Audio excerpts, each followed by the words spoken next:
वैसे ही गोदा और रंगनाथ हुए। गोदा देवी साक्षात महालक्ष्मी है। जो महालक्ष्मी धरती पर द्रविड़ देश में यानी तमिलनाडु में जन्म लेकर भक्ति का उत्पन्न किया।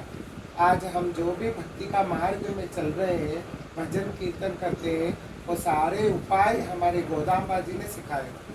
उत्तर में गोदाम्बा जी, उत्तर में राधा रानी थी और दक्षिण में गोदा रानी थी।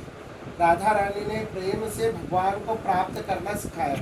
प्रेम से अगर आपका निश्चल प्रेम है, एक ही क्षण में भगवान अभी भी आ सकते हैं, लेकिन वो निश्चल प्रेम को पहुंचना ही सबसे कठिन मार्ग है।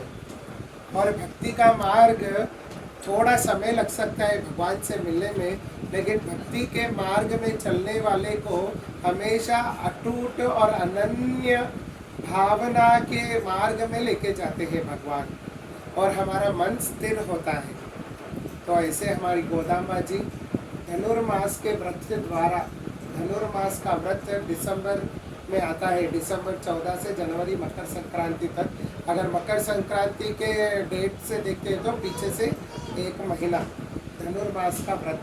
धनुर्मास के व्रत में नियमित अनुसार श्री गोदाम्बा जी दिखाती है कि भक्ति के द्वारा माला के फूल की माला बनाकर भी कोई भगवान को प्राप्त कर सकता है।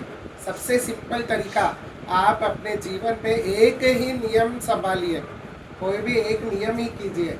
भले आप एक फूल ही चढ़ाएंगे हर दिन, लेकिन वो नियम अनुसार उस दिन उस समय पर वो फूल चढ़ना चाहिए।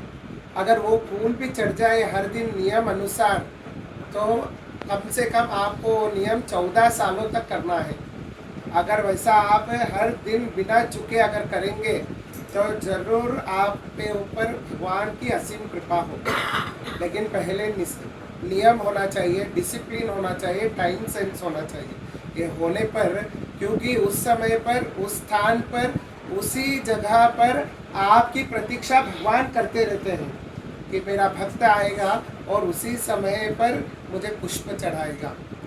इसीलिए मंदिरों में भले मिनिस्टर आओ, कोई भी आओ, जिस समय पर आरती होनी चाहिए उस समय पर ही आरती होती है।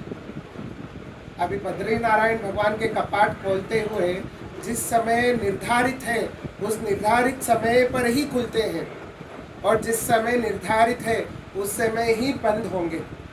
ऐसे तो इस सब में हमको क्या सीख है कि जो भी कार्य करें निर्धारित